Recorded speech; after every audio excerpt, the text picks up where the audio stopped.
There once was a family of mice who lived inside a piano, knowing nothing of the world outside it. When it was played, the sound would fill their little universe. They liked the idea that there was some giant invisible player creating the music. One day, one of the mice decided to explore the piano. When he returned, he told the other mice he'd discovered how the music was really made. He'd found wires of different lengths which vibrated to make up the different notes.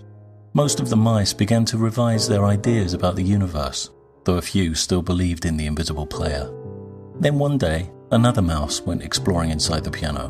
When she returned, she told the other mice she had discovered how the music was really made. She had found a row of huge hammers which struck the wires and made them vibrate. Most of the mice now felt they had a comprehensive model of a purely mechanical universe. And while some still believed in the giant invisible player, he was generally dismissed as a myth. But the pianist played on. This was a story sent to me recently as an illustration of the futility of scientific inquiry into the workings of the universe.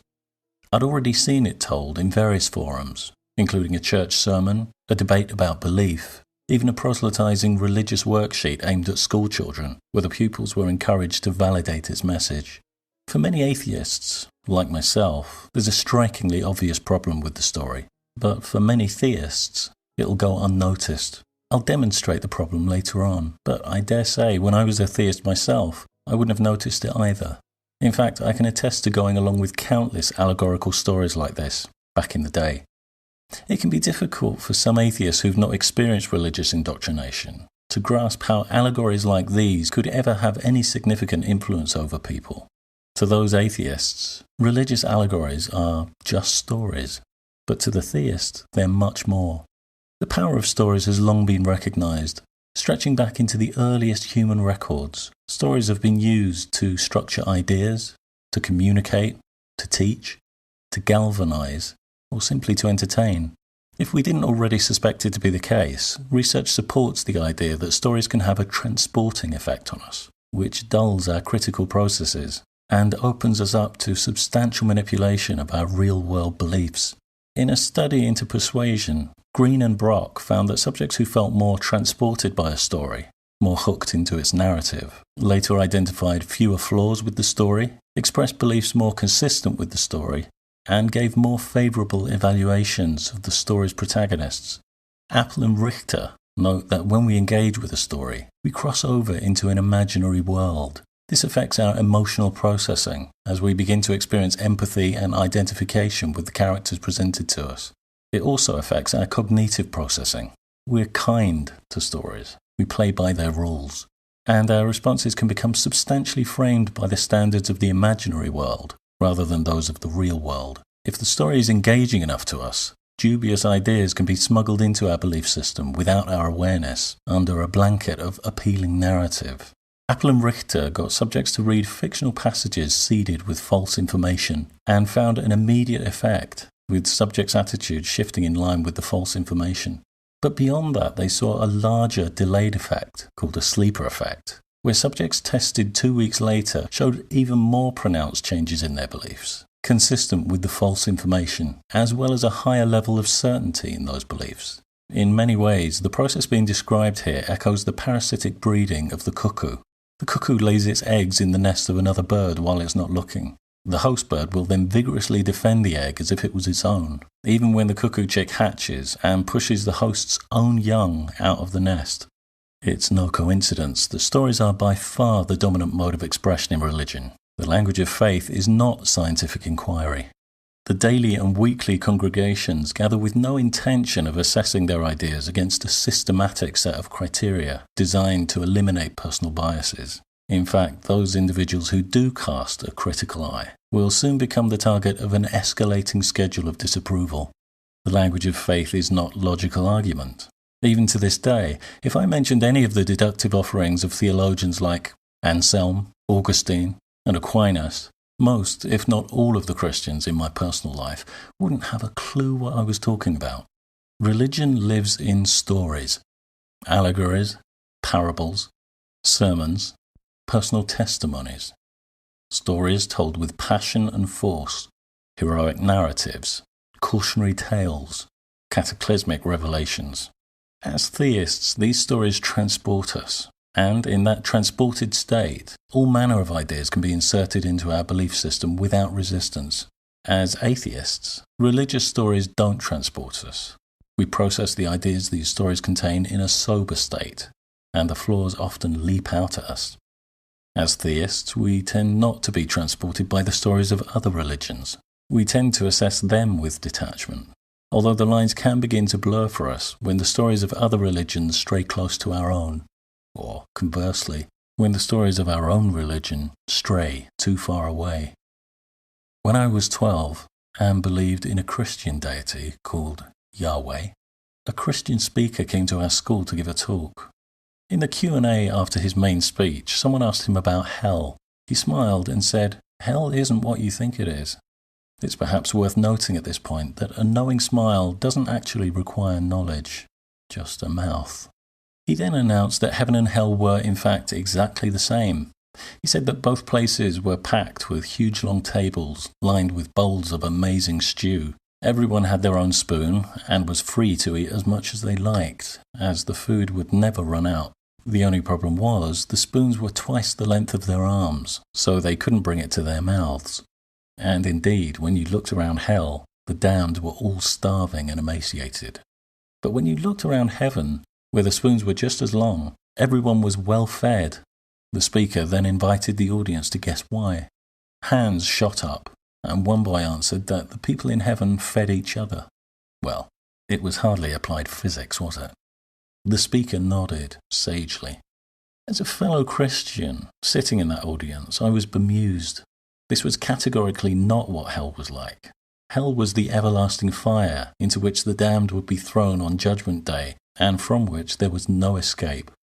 As I left the talk, I wasn't sure whether the speaker had committed blasphemy by misrepresenting hell, but I did know his long spoon story was an incoherent mess.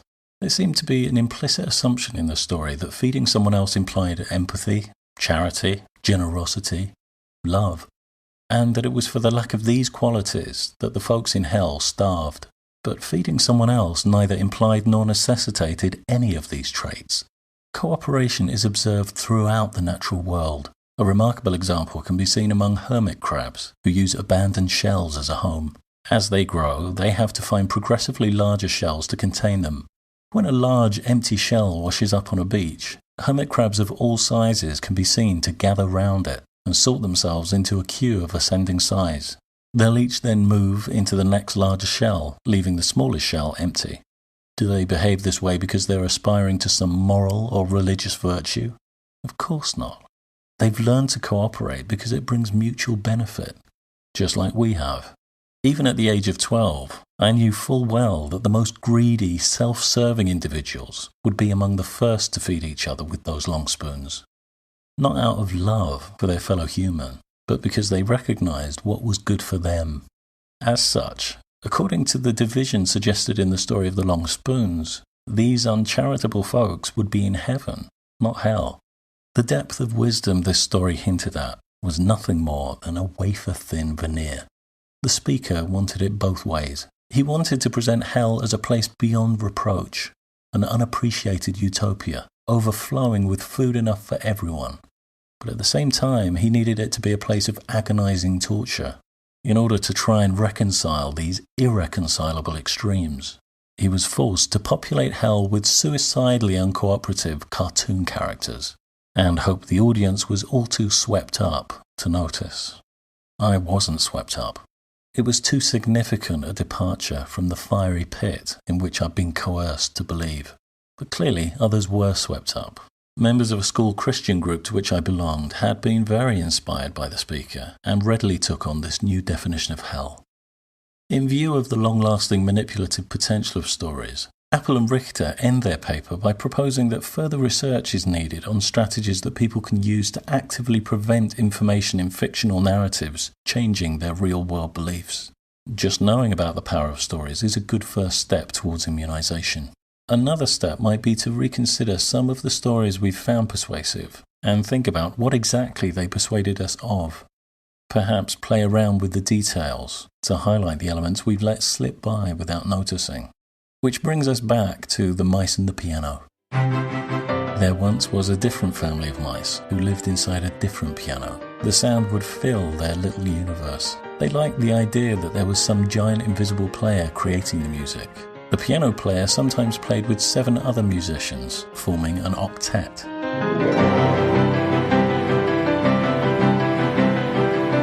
One day, some of the young mice went exploring inside the piano. When they returned, they told the old mice that they'd discovered wires that vibrated when struck by giant hammers to produce some of the notes in the music. But this only accounted for one of the sounds they heard. They suggested that maybe there were many giant invisible players, each in charge of a different sound, and all playing together in harmony.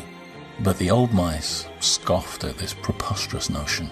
No, there could only be one invisible player. To the old mice, it pointed to one conclusion. Their beloved invisible player must simply be even larger, more complex, and more mysterious than they'd ever imagined.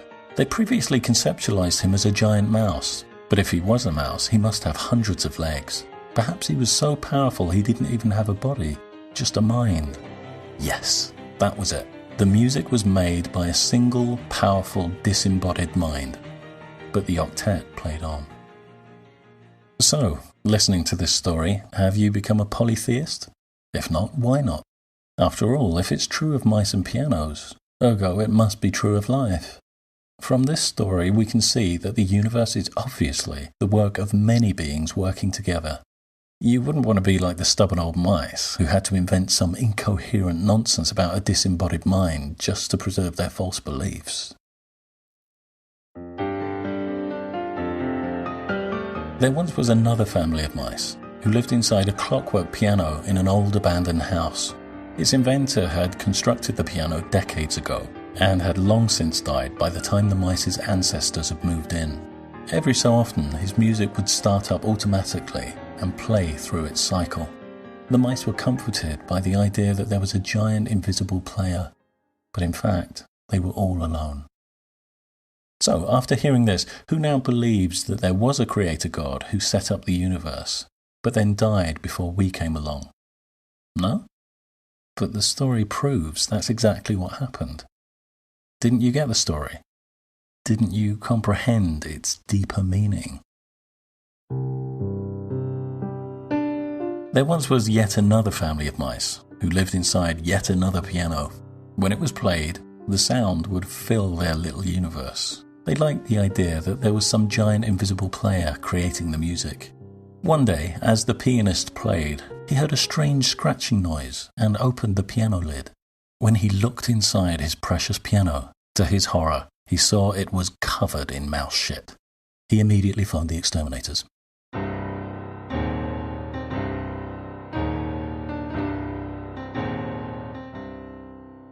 You get the point. Like so many other allegories, what makes the story of the mice and the piano worthless is that you can use it to justify any conceivable religion you like. Just as circular arguments fallaciously smuggle into their premises the thing that they set out to prove in their conclusion, circular allegories like the mice and the piano present deities as self-evident in order to illustrate that deities are self-evident. But deities are not self-evident, which is self-evident from the fact that members of different religious groups each believe that their conflicting descriptions of deities are self-evident. No one knows the entire explanation of the universe, but so far humankind has managed to piece together some of it, and we're continually discovering more. What lies beyond our knowledge can simply be labelled, "we don't know." Well, that's the most honest and accurate way to label it, isn't it? There's no false claim in that label, no assumption, no bias, no prejudice. Nothing that would colour our inquiries. The same can't be said when we label the unknown Odin, Hermes, Hanuman, Yahweh, Anubis, or any other of the panorama of deities humans have proposed over the millennia. This is no longer open inquiry. We're no longer following the evidence or the argument wherever they lead. We're instead leading the evidence and the argument where we want them to go. Let's think for a moment about the sheer perversity of doing this. Imagine that between you and the answers to the ultimate nature of the universe lies a maze. There are trails of evidence in the form of tiny breadcrumbs which will guide you through the maze. With enough focus and persistence, the breadcrumbs can be detected and followed, and eventually you will find those ultimate answers. Now imagine walking through that maze, throwing your own breadcrumbs ahead of you, down a path you've already decided to walk, because that's exactly what you're doing when you decide in advance the nature of the universe. And like all those before you who wanted the universe to fit their preconceived fantasy, rather than get to know it on its own terms, you are dooming yourself to a dead end. We don't know everything about the universe, but the parts we do know certainly didn't come from religion and the pseudo-wisdom of its stories. Stories that taught us that the sun had one setting place, and that the stars in the sky were small enough to fall down on the earth like figs falling from a shaken fig tree. Stories that taught us to see diseases like leprosy as curses and divine punishments, to take hallucinations and seizures as signs of demonic possession. Stories that led to countless thousands of women being defined as witches, possessing non-existent magical powers, leading to their torture and murder in the witch hunts. When we brace ourselves to look with an unflinching eye at exactly the kind of superstitious swamp in which we would now be living if we relied on religion as a source of knowledge, then the true power of stories becomes disturbingly apparent. Wherever we've made progress, it's always been through the exploration and observation of our universe, by men and women who possess the drive, the discipline, and often the courage to contradict the supposed wisdom of stories. Some atheists describe the stories in the holy books as fairy stories, and that might sting, but the comparison is nonetheless worth reflection. You don't come away from fairy stories believing in sorcerers, goblins, talking dragons, magic porridge bowls. You come away thinking about the choices the characters made. Stories can have great value in describing human feelings, motivations, and behavior. Seeing human or non-human characters in challenging situations can give us insights into our own natures and expand our choices. But stories can't be used to prove the existence of supernatural phenomena. So if, when you look at your beliefs about reality, you do find fairy tale notions among them, talking snakes, people living for days inside giant fish, demon-possessed pigs, afterlives chock full of servants and juicy virgins, have a think about how those ideas got planted there. Because if you believe these things, I guarantee you, someone's been telling stories.